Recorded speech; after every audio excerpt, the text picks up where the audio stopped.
How Victorians' fear of starvation created our Christmas lore. One scholar sees more in the Christmas food of authors like Charles Dickens, English national identity, and class. What could be more Christmassy than a Dickensian feast? Victorians helped shape modern ideals of Christmas, and a cornucopia of Christmas goodies is part of the package. But where you might see plenty, Tara Moore sees famine, or at least a Victorian-era fear of it. She traces the rise of the published Christmas tale alongside both English nationalism and the perils of starvation. Throughout the Victorian period, English authors used depictions of starvation to address political and social issues of the day. Hunger and starvation were seen as the eventual result of the overpopulation, poverty, and economic disparities in London and other cities, and as Christmas grew in popularity, so did the obvious difference between the haves and the have-nots. During the 1840s, the specter of famine lurked over England. In Ireland, 1 million people starved to death during the potato famine,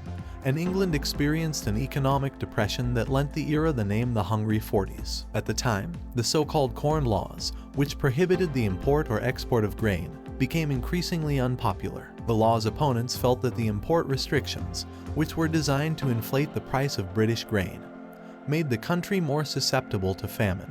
Those critiques showed up, believe it or not, in Christmas fiction like Henry and Augustus Mayhew's The Good Genius That Turned Everything into Gold. The book explores famine, starvation, and even bread tariffs through a Christmas allegory that, in Moore's words, shows the emptiness of England's larder. A more recognizable example of Christmas starvation can be found in Charles Dickens's classic A Christmas Carol. In the book, Ebenezer Scrooge faces the poverty of his employee Bob Cratchit's family, and when he is visited by the ghost of Christmas present, 2 children named Ignorance and Want are concealed beneath the spirit's robes. To Moore, this symbolizes the lie of Victorian society that Dickens fought to expose: starvation and poverty concealed just beneath the patina of English middle-class institutions. When the ghost of Christmas present meets Scrooge, he turns his room into a gigantic, well-stocked pantry bursting with English food instead of more international flavors. The Cratchits' humble Christmas meal places the family firmly within an English identity,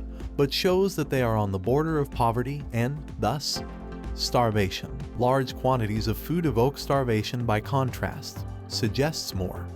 And the implication of books like A Christmas Carol is that being hungry at Christmas could jeopardize not just an individual's class status, but their very Englishness. If Christmas literature seeks to correct a mishandled economy, writes Moore, it is through the curious currency of food, where we might see cozy narratives of family feasts and delicious tributes to a beloved holiday. Moore sees what she calls a starvation parade, a reminder that something deeper lurks behind the stereotypical images of plenty that mark Christmas celebrations even today.